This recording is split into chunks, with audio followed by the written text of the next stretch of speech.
Assalamualaikum warahmatullahi wabarakatuh. Bismillahirrahmanirrahim. Tabarakalladzi nazzalal furqana ala 'abdihi liyakuna lil 'alamin nadhira. Allahumma shalli wa sallim ala sayyidina Maulana Muhammad wa ala alihi wa sahbihi asma'in. Nama ba'du.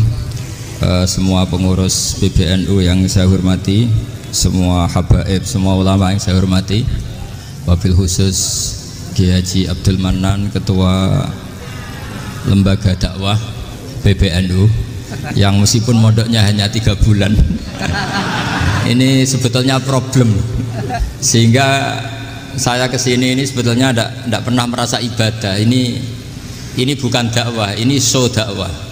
Jadi yang namanya dakwah itu ya orang-orang di kampung nggak bisa ngaji diajarin ngaji, seperti saya di Jogja, di Rembang. Kalau ini show dakwah. Dan ini ada agak kesalahan karena mondoknya hanya 3 bulan. Jadi tidak bisa bedakan mana dakwah, mana show dakwah. Ini jelas show itu. Mungkin yang benar-benar dakwah yang sekarang sedang bikin masjid di pedalaman Kalimantan, pedalaman Sulawesi, atau saudara-saudara kita yang di Korea. Saya kemarin di Korea itu dakwah betul. Kalau ini agak-agak tontonan. Ya tapi masih bagus lah melihat wajahnya Habib, ulama itu ibadah. Tapi begini ya, yang jelas saya berharap sekali, saya diundang sekali ini saja, jangan diulang. Karena mencintai ulama itu baik, tapi ngatur ulama itu dosa. Ini murah. Jadi ini harus dicatat. Jadi Imam Malik itu kalau diundang tuh marah, meskipun yang undang itu seorang raja zaman itu, Harun ar-Rasyid. Beliau minta supaya Imam Malik baca Muwatta di istana untuk anak-anaknya, padahal seorang presiden mau ngajari anak-anaknya. Imam Malik marah, masyhur gitu. Al ilmu yu'ta la ya'ti. Ilmu disowani, ora kok ilmu yang sowan. Di mana-mana timba itu ke sumur apa sumur yang ketimba? Timba ke sumur. Timba ke sumur. Ini agak kecelakaan. Air pump. Air pump katanya. Sudah banyak air. Sehingga saya kata orang banyak itu di SK-kan PBNU, tapi itu tidak pernah saya pikir. Karena saya melakukan kebaikan itu sebelum dapat SK. Saya ngajar sebelum dapat SK, saya dakwah di mana-mana sebelum dapat apa? SK. SK saya langsung minallahi ta'ala, dari Allah Ta'ala. Jadi kalau PBNU niatnya ikrar bahwa orang yang sudah manfaat diangkat, itu saya terima. Tapi kalau merasa ngangkat saya, tak lawan di pengadilan. Karena saya sudah jadi kiai sebelum diangkat PBNU. Ya ini saksikan ya para muhibin saya. Jadi kalau SK itu ikrar, ngakui kalau Gus Bak manfaat, saya terima. Kan hanya ikrar saja, Pak. Tapi kalau merasa ngangkat dari bawah ke atas itu tak lawan sampai apa? Pengadilan, sampai di akhirat. Tersangkanya ya yang sedang jabat sekarang. Tapi saya yakin enggak. Kiai Miftahul Ahyar itu orang alim karena alumni Sidogiri dan menantunya Syekh Duki. Di antara gurunya itu pernah mbah mertua saya, karena istri saya orang Sidogiri. Beliau juga besanan sama keluarga Lasem. Saya ini Durriyah Lasem. Pak Said Akil juga orang alim, mbah-mbahnya juga orang alim. Baru kemarin nyocokkan nasab sama saya. Buyut-buyutnya beliau itu adik buyut saya, pernah cocokkan sama saya. Gus, saya sama saya tua mana? Tua saya, buyut kamu adik buyut saya, kata saya gitu. Tapi saya tetap hormat sama beliau karena ya pernah sepuh umurnya setidaknya. Jadi saya ulang lagi, ngaji seperti ini itu sebetulnya lebih ke show, pertunjukan. Supaya pertunjukan ini tidak dosa, saya isi ngaji betulan. Tapi jangan diulang. Karena biasa ngaji rutin. Saya di Jogja tafsir Jalalain sudah juz 23. Pernah khatam hikam. Sekarang Nashahul Ibad separuh. Saya ngaji di Sidogiri Itkon, di Sarang Balaghatul Quran, di Hajen Lubul Usul. Tapi sarahnya yang Thariqatul Husul, sarahnya Mbah Sahal Mahfud. Jadi baru di sini ngaji bersaing sama orang yang mondok berapa? 3 bulan. Ini masalah. Masalah. Gak boleh mondok itu harus buat tulis zaman. Tapi ya tidak apa-apa, mungkin laduni ya. Jadi kalau mondok cepet itu kemungkinannya apa? Laduni. Begini, tapi saya tertarik apa yang dikatakan Kiai Haji Abdul Manan tadi, menyangkut kalimat tauhid. Saya ngaji di mana-mana bilang, kalau ngaji itu yang tahqiq itu detail. Detail itu bahasa Arabnya tahqiq. Jadi kita misalnya berpikir secara jernih, orang yang kafir 70 tahun itu pasti menjadi muslim karena melafadzkan la ilaha illallah. Dan itu bi ijma'il ulama. Semua ulama mengatakan demikian. Saya ulang lagi, itu bi ijma'il ulama. Karena mansus di Quran ada ayat qulil ladzina kafaru iyantahu yughfar lahum ma qad salaf. Kalau orang yang kafir 70 tahun bisa dihilangkan kekafirannya hanya dengan kalimat la ilaha illallah Muhammadur Rasulullah. Berarti kalimat ini statusnya apa? Penghilang kekafiran, apa? Penghilang kekafiran. Lalu ada kelompok yang mengatakan gara-gara kalimat la ilaha illallah dan pegang patok nisan itu orang menjadi kafir. Ini kan jadi paradok. Lafadz yang kita statuskan sebagai penghilang kekafiran dengan lafadz yang sama orang menjadi kafir. Itu nggak ketemu nalar. Mbok nalar paling apapun tetap nggak ketemu. Kecuali tadi ya dalilnya pokok yang ngotot tadi. Itu memang kacau itu. Tapi alhamdulillah mereka insya Allah ya sadar. Kamu jangan bayangkan mereka tidak sadar terus, berarti kamu doanya jelek. Bisa saja mereka sudah ingin sadar, berhubung digojlok ini terus nggak jadi sadar. Jadi jangan-jangan salah kita karena sering gojlok sehingga yang mau sadar jadi tidak apa? Nggak sadar. Saya tadi jam 10 sampai setengah 2 masih ngajar di pondok saya ngajar tafsir masih di Rembang sana saya. Terus saya ke Semarang Dalalah Muyassar, ya mungkin agak-agak keramat jadi tetap jam 3:4 saya bisa ketemu Habib Umar Hafid. Saya beberapa menit ya diskusi tentang manhaj beliau, dan kebetulan saya sering belajar kitab beliau sama alumni-alumni Darul Mustafa. Meskipun saya tidak pernah ke sana, tapi saya tahu betul mazhab beliau karena al arwah junudun apa? Mujannada. Begini, saya sering dingendikani Mbah Mun, politik tidak jelas itu bagian dari kejelasan. Ini yang perlu dicatat. Jadi politik tidak jelas itu bagian dari apa? Kejelasan. Misalnya begini, siapa yang mengira Khalid bin Walid yang sangat musuhi Rasulullah, dia panglima orang kafir ketika mengalahkan Rasulullah di perang Uhud, akhirnya Khalid bin Walid masuk apa? Islam. Begitu juga Wahsy, qatilu ahabbin nasi ila Rasulillah, pembunuh Sayyid Hamzah, akhirnya juga masuk Islam. Begitu juga Abu Sufyan, dia pemimpin besar kafir Mekah ketika perang Badar, ketika perang Khandaq, akhirnya juga Islam dan menjadi mertua Rasulullah Shallallahu Alaihi Wasallam. Dari fakta ini kemudian banyak ulama alim yang ngambil sikap itu ya coro Jawa itu anggang-anggang itu nggak tegas, tapi nggak tegas dari rumusan ilmu yang detail. Saya ulang lagi, nggak tegas tapi dari rumusan ilmu yang apa? Detail. Bisa saja orang yang sekarang kafir suatu saat mukmin atau muslim, bisa saja yang sekarang sedang fasik suatu saat soleh, bisa saja yang mondok 3 bulan rois PB NU. Sementara yang mondok lama kadang KRT, tapi itu hanya hukum duniawi. Saya yakin yang KRT ini PBNU di akhirat karena mondoknya lebih apa? Lama. Itu tak jamin. Saya juga berencana mimpin NU di akhirat saja, bukan di dunia. Makanya saya mohon SK itu berakhir muktamar mendatang, karena saya sudah kiai sebelum diangkat. Makanya saya ulang-ulang, kalau pengangkatan itu niatnya ikror saya terima, tapi kalau niatnya ngangkat tak gugat di pengadilan. Ini tidak guyon, ini betulan itu. Ya, tapi ini hanya guyon saja. Nah, ini penting saya utarakan teori ngaji ya. Ini saya bacakan naskah asli Sayyid Umar Hafid supaya Anda dapat barokah beliau. Karena beliau selain alim allamah, muridnya Habib Salim, juga beliau pernah ngaji kutub Sayyid Abdul Qadir Segaf di Jeddah. Juga beliau sering istifadah di beberapa kiai. Ini saya baca teks Arabnya kemudian saya terjemah. Bagi yang tidak setuju pemaknanya bisa gugat, karena saya baca Arabnya. Yang nggak setuju pemaknanya bisa gugat, tapi tak jamin kalah karena saya paham betul teksnya maknanya seperti itu.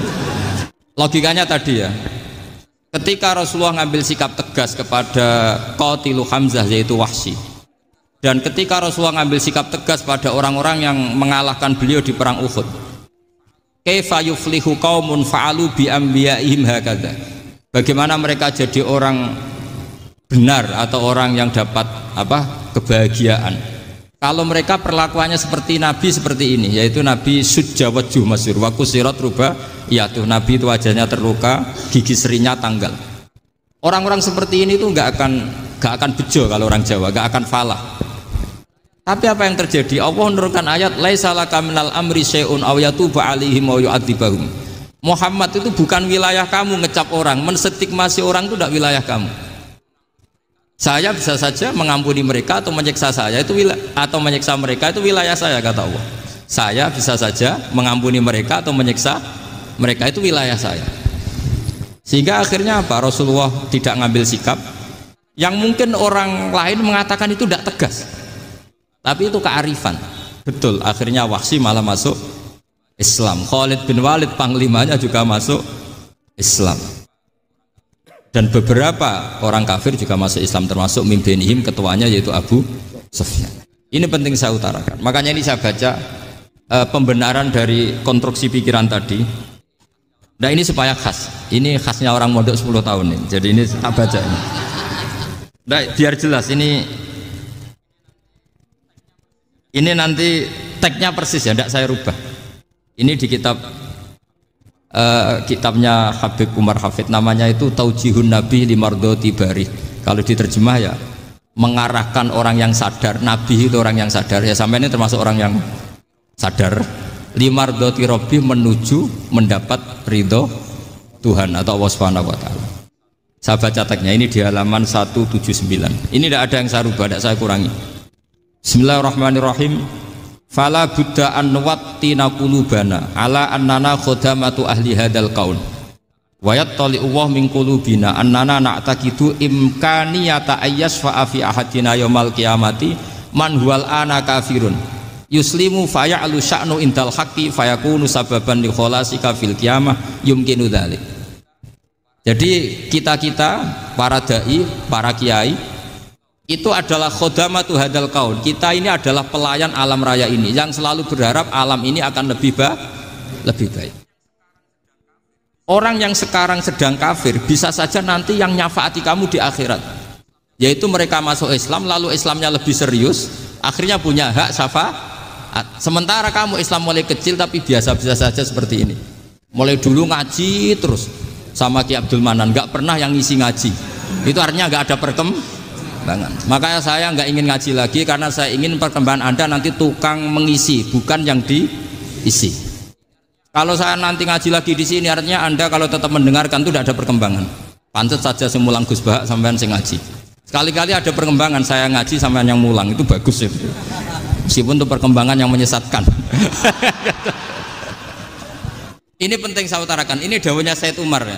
Orang yang sekarang sedang kafir bisa saja orang ini nanti nyafaati kamu, yaitu beliau orang ini Islam, kemudian Islamnya serius, maka punya hak syafaat. Sementara kamu Islamnya biasa-biasa saja. Itu masyhur kayak Sayyidina Umar. Sayyidina Umar Islam di hari itu langsung makomnya makom yang a'la, sehingga mengalahkan yang sudah Islam lebih lama. Karena Islamnya Umar itu menjadi izzatul Islam betul. Makanya jangan benci orang tegas teman-teman, kadang ya ada baiknya. Abu Bakar itu sudah Islam tapi layinal janib, orangnya santun.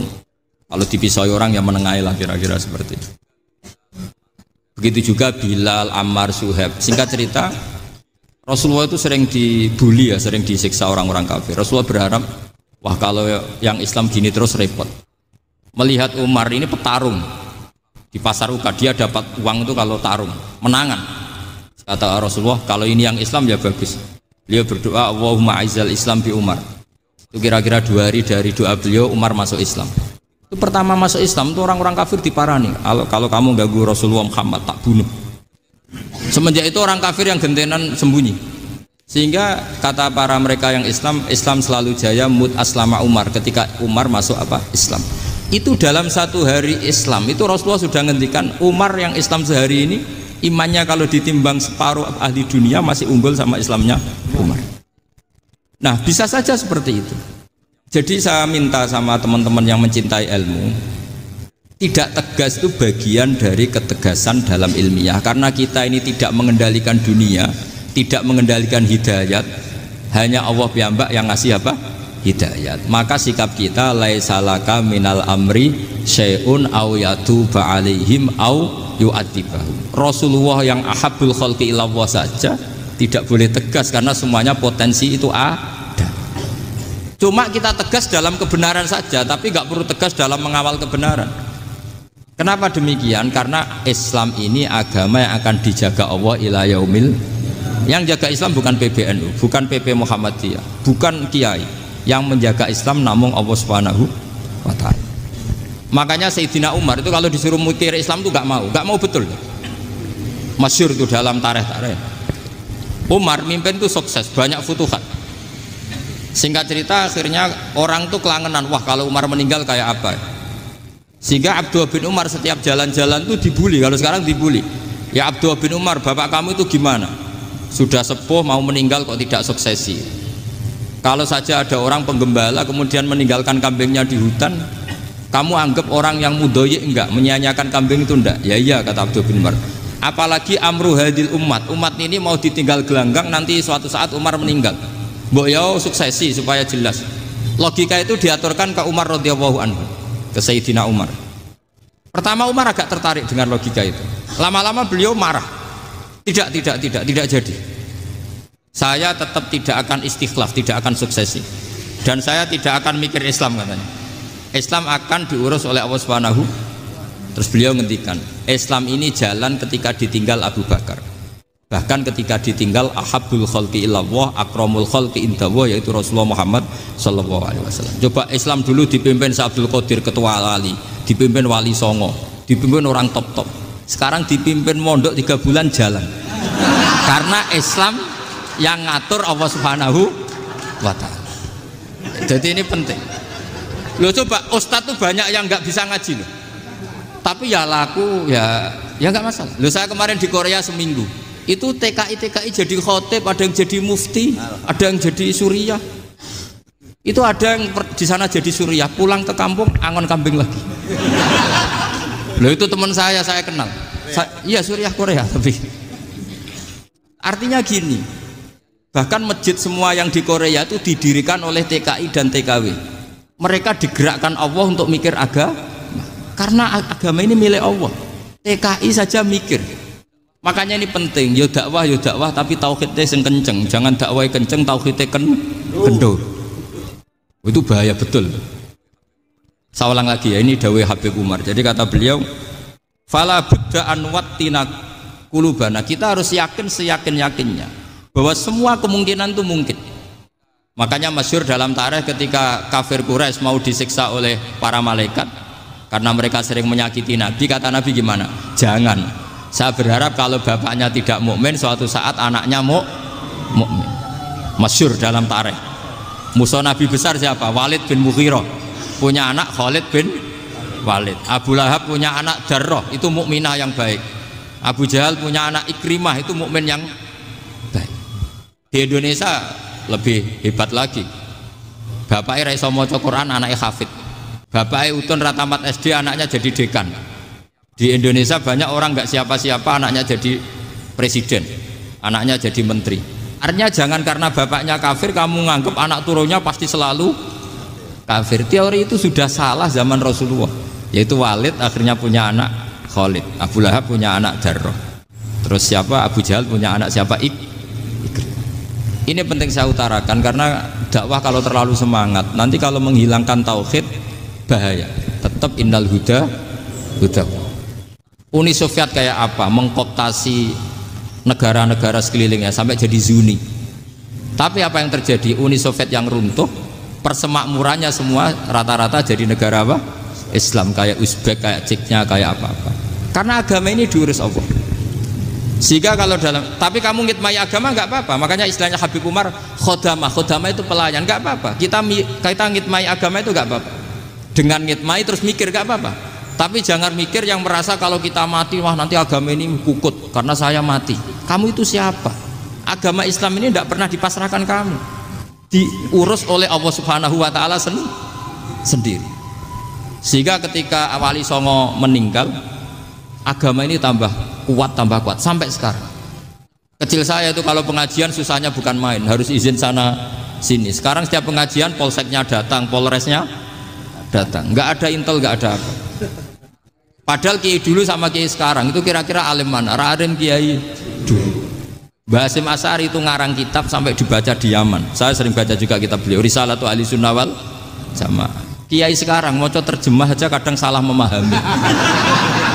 Tapi ya Islam tetap jalan karena Islam ini dikawal, dijaga oleh Allah Subhanahu wa Ta'ala. Maka kalau dalam cerita tarikh sirahnya Ibnu Ishaq itu, tauhid itu penting. Beliau cerita begini. Abdullah, Sayyid Abdullah itu namanya Abdullah bin Abdul Muthalib. Kita tahu kenangannya Rasulullah terbanyak itu bukan dengan Sayyid Abdullah tapi dengan Sayyid Abdul Muthalib, dengan mbahnya. Karena Nabi itu mulai kecil dirawat oleh siapa? Mbahnya. Yaitu yang disebut Nabi ketika 2 bulan kan abahnya sudah meninggal. Ya saya baca ya, pakai bahasa Arab biar jadi bid'ah. Nanti kalau bahasa Indonesia ada bid'ah. Tidak betul. Diba atau berjanji sebenarnya itu kitab sejarah, berhubung dibaca bahasa Arab terus kayak mantra. Terus yang belakang mau nyenggai soleh aleh, sehingga kubu sebelah bilang tuh khurafat dan bid'ah. Coba diterjemah ini, coba nanti saya baca bahasa Arab.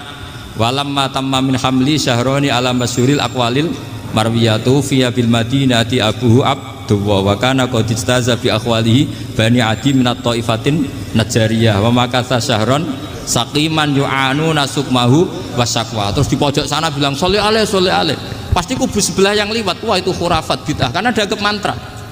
Padahal artinya coba sampean baca bahasa Indonesia, ketika hamil Rasulullah umur 2 bulan, abahnya meninggal di kota Abwa. Kota Abwa adalah kota keluarga besar ibunya Sayyid Abdullah. Kebetulan pas ke sana beliau sakit sampai 1 bulan dirawat. Bid'ahnya di mana kalau diterjemah? Wong itu kitab tarikh. Makanya saya nggak tahu yang membid'ah-bid'ahkan tiba itu karena tadi. Tapi sampean juga ikut salah karena nyenggai sholawatan tok itu. Jadi makanya saya bilang tadi kalau bahasa Arab bid'ah, kalau sudah terjemah bid'ah karena kelihatan kalau itu hanya kitab tarikh. Loh, coba bid'ahnya di mana? Wa ba'du fa'aqulu wa Muhammad bin Abdullah bin Abdul Muthalib bin Hasyim. Itu kalau diterjemahkan, kamu harus tahu siapa nama Muhammad. Muhammad punya abah siapa? Rasulullah Muhammad Abdullah. Punya abah siapa? Abdul Mut. Punya abah siapa? Hasyim. Coba baca gitu di kubu sebelah. Oh iya. Berhubung baca bahasa Arab. Wa ba'du fa'aqulu wa Muhammad bin Abdullah bin Abdul Muthalib bin Hasyim. Jadi itu hanya salah baca saja itu. Maksudnya salah yang hukumi, bukan salah yang baca, salah yang apa? Hukumi. Sayyid Abdullah ini orang yang tauhidnya sangat kuat. Sayyid Abdul Muthalib lebih kuat lagi. Saya cerita sedikit betapa pentingnya tauhid.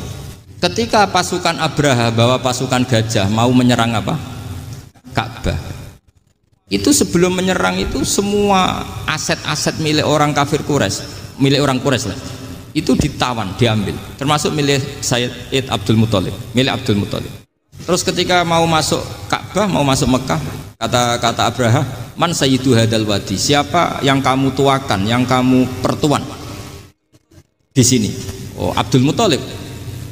Abdul Muthalib itu dipanggil, itu auranya luar biasa.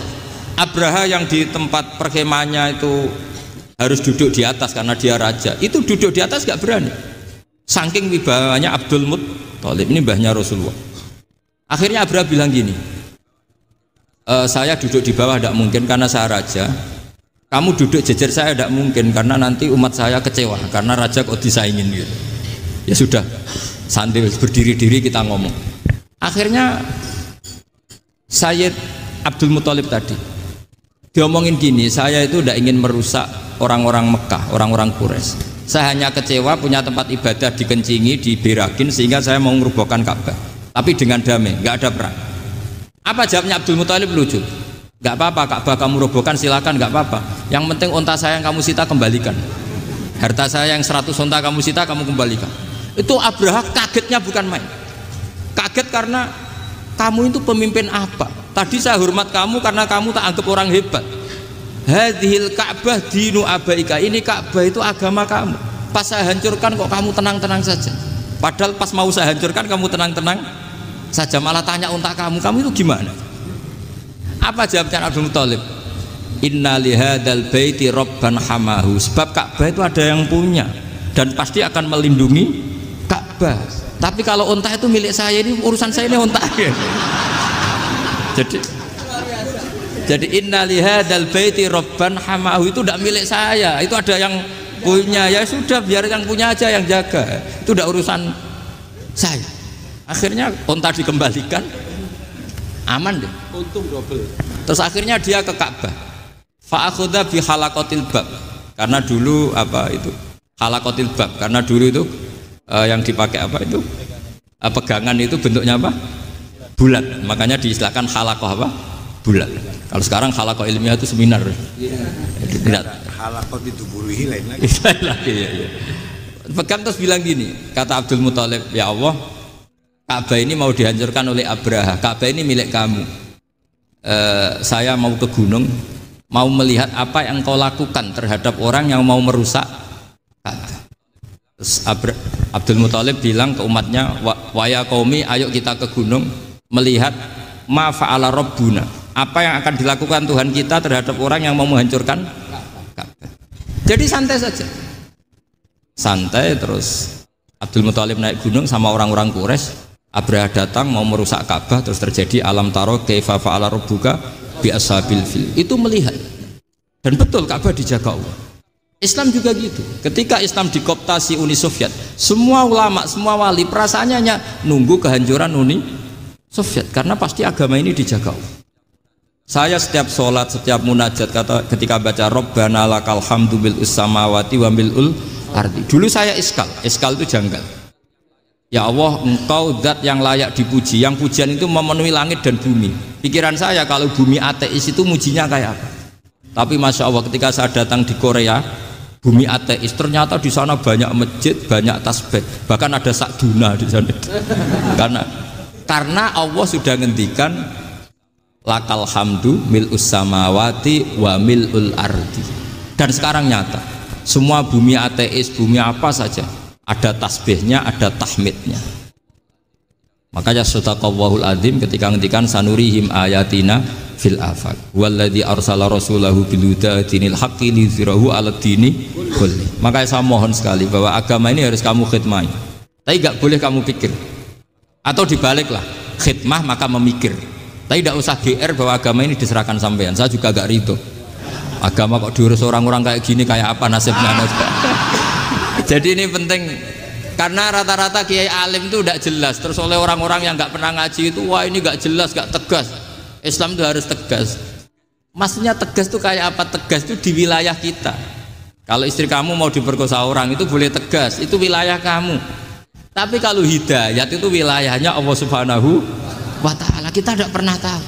Bahkan yang sudah Islam saja, nyuwun sewu, itu nggak ada jaminan mati husnul khotimah. Kita tahu dalam sejarah Sa'labah itu dapat gelar hamamatul masjid, merpatinya masjid. Tapi kita tahu akhirnya Sa'labah itu apa? Su'ul khotimah. Sampai dalam Islam selalu diajarkan ya muqallibal qulub tsabbit qalbi ala din. Jadi kalau kita sendiri saja masih ingin selalu husnul khotimah, agak ada ruang untuk mudah menvonis orang lain. Makanya saya salut sekali ketika Habib Umar menulis kita semua ini mengkhidmai hadal kaun, dan selalu berharap bisa saja suatu saat orang yang sedang kafir bisa saja suatu saat muslim. Nah soal kalau yang sama yang harbi menyerang kita ya tarung. Kalau artinya kalau yang merangi kita ya kita wajib perang, kalau enggak ya habis kita. Seperti kita lakukan ketika diserang Belanda. Tapi ketika mereka musta'man, dhimmi, mu'ahad, orang-orang kafir yang mau berdamai dengan kita ya kita damai. Sebagaimana yang dilakukan Rasulullah SAW ketika berdamai dengan kafir Quraisy yang dipimpin Suhail bin Amr, masyhur itu dalam tarikh. Singkat cerita kan Sayyidina Ali ini pernah konflik sama orang Khawarij. Kata Sayyidina Ali, ya sudahlah, namanya kita musuhan, kita tidak usah ketemu, pakai mediator, kata Sayyidina Ali. Kata orang Khawarij, ini apa-apaan kok butuh mediator, nggak ada Qur'annya, ada hadisnya. Kira-kira kalau Pak Sayyidina Ali orang Jawa, nggak ada apa tidak tahu. Walhasil Sayyidina Ali akhirnya baca ayat wa in khiftum shiqaqa bainihima fab'atsu hakaman min ahli wa hakaman min ahliya. Jika suami istri tengah konflik, maka yang keluarga suami kirim mediator, yang keluarga perempuan juga kirim. Terus kata Sayyidina Ali, wa amru ummati Muhammad a'dhamu min amri rajulin wa imra'atin. Kalau suami istri saja ketika konflik butuh mediator, apalagi ini kelompok besar pasti lebih butuh mediator. Akhirnya lalu mediatornya siapa? Kata Sayyidina Ali, ya siapa saja yang penting baik. Ditunjuk seseorang, diprotes sama orang Khawarij, ini orang nggak kredibel. Oh, ini. Terus Sayyidina Ali marah-marah. Rasulullah itu pernah berdamai dengan orang, bahkan orang itu kafir, yaitu Sulhul Hudaybiyah. Nabi itu berdamai dengan orang yang bernama Suhail bin Amr ketika itu kafir. Makanya ini menunjukkan bahwa musolahah ma'al kufar itu boleh demi kelangsungan bernegara, berbangsa. Kamu tidak usah meragukan reputasi NU. Ketika dulu kafirnya kafir harbi zaman Belanda, ya Mbah Hasim fatwa apa? Jihad. Jadi jangan kira tidak tegas, kita tegas sekali. Justru kita yang punya masa lalu tegas. Tapi kepada siapa dan dalam konteks apa? Paham ya? Terus ini penting sekali untuk dijernihkan. Ini saya baca berikutnya nanti, tidak supaya tahqiq saya syukur sekali. Saya tadi sekaligus minta ijazah sama Habib Umar, dan memang saya ngaji ini lama sama teman-teman alumni Yaman. Cuma belum pernah ketemu mu'alifnya. Tadi saya ketemu minta ijazah itu dan beliau senang sekali, bahkan sempat bikin tulisan di kitab saya ini. Sama tidak perlu baca, karena kalau bisa ya biasa, kalau tidak bisa malu ya sudah, tidak usah baca sudah. Terus ini kata beliau, ini masih saya teruskan. Nahnu min hadhil intilaqah naktasibu thabatana wa quwwata yaqinina wa illa fa fil ardi mu'aridun wa muntaqidun wa mukhalifun min akhyarin wa asrarin sholihin wa fasikin muslimin wa kuffar. Kalau kamu punya satu metode ilmiah, metode dakwah, kamu harus siap, karena pasti ada yang menentang. Yang menentang itu ya mulai orang soleh, tidak soleh, orang macam-macam. Jadi kalau sudah punya manhaj, memang dari awal harus siap apa? Ditentang. Jadi misalnya PBNU punya kebijakan apa, ya sudah siap saja dibully. Itu pasti itu, karena nggak ada manusia semua suka, semua benci. Kata beliau, anta in kunta fi syakkin min hadzal maslak wal manhaj fattabi man syi'ta wasaha angka ghaniyah wa in kunta ala yaqinin annahu al huda wa mirasun nubuwah wa annahu haqiqatu tarjamatil ahdi ma'rab fala tata'atsar min kalami ahadin yakunu mangkana. Jadi intinya kita mengawal Islam secara rahmatan lil alamin itu justru kita berharap menjadi simpatik dan menjadikan mereka menjadi Islam. Jangan ketika simpatik dianggap gak tegas.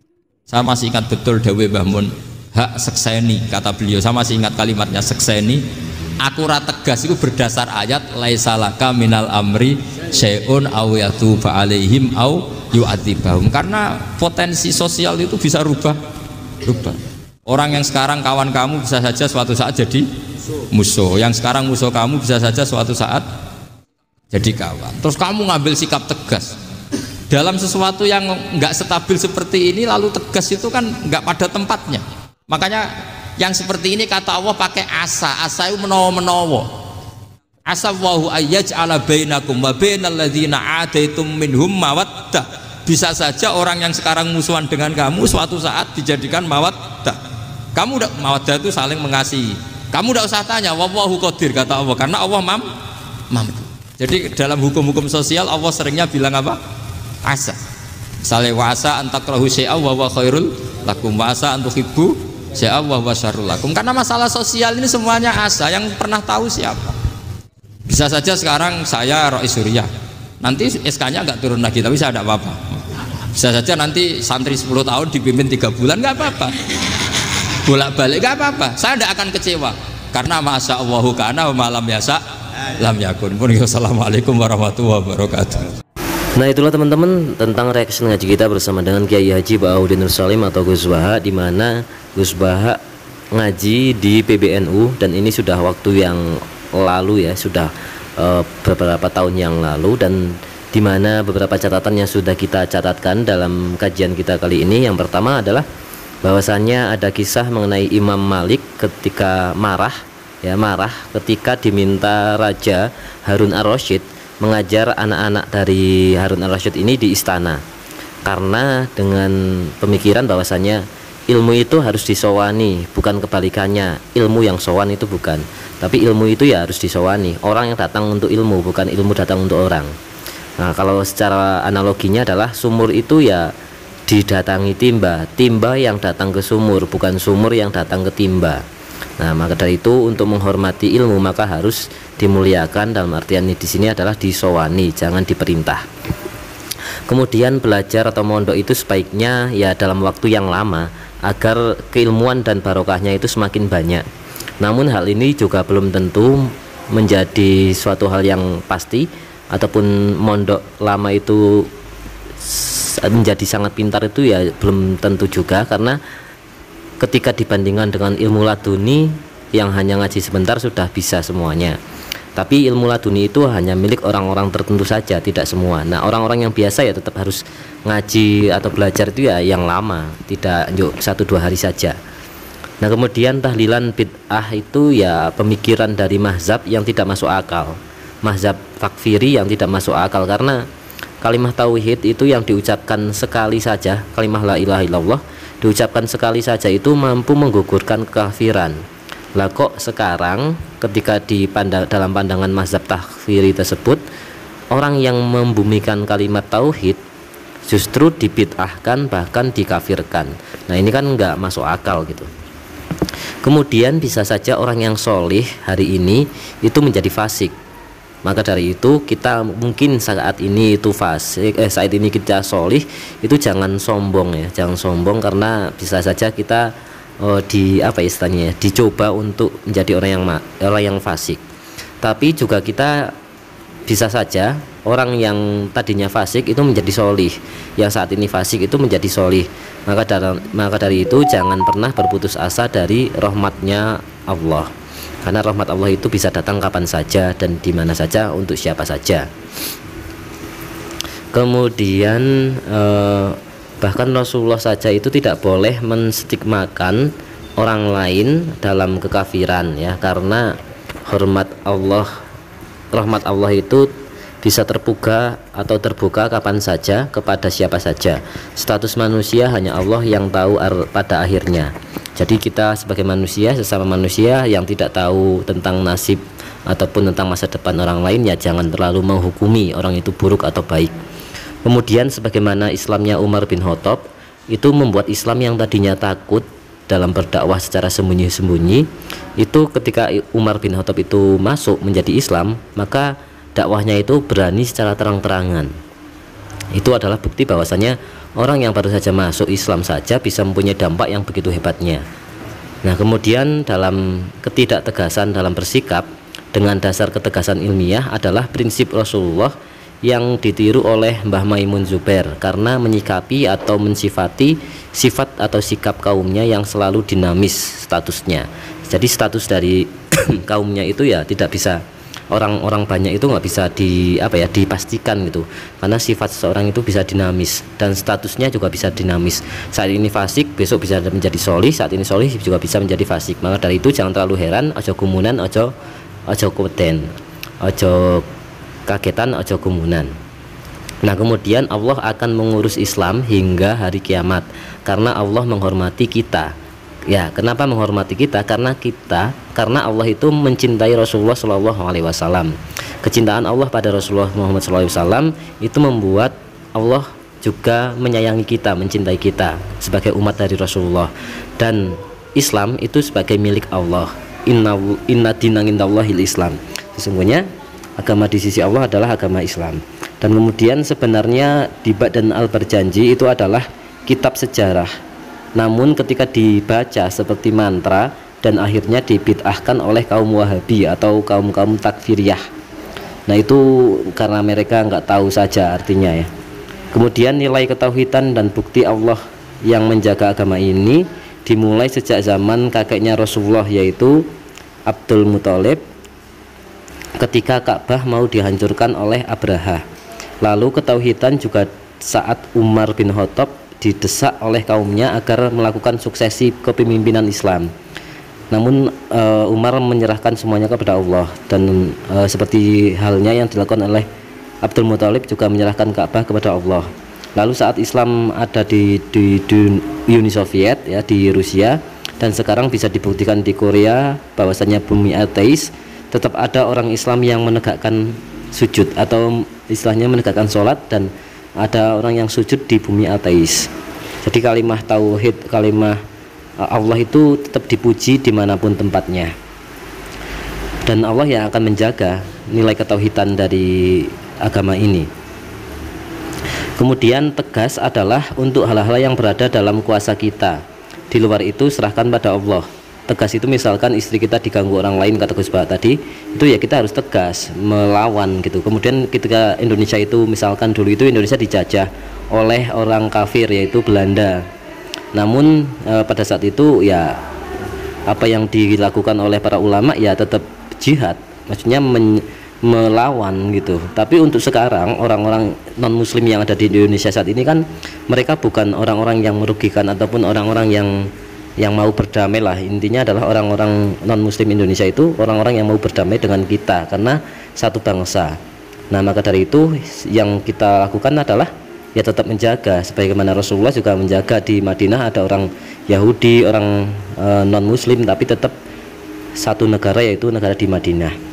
Nah, kemudian kita tidak harus memeranginya karena itu adalah kita sesama saudara, seanak bangsa.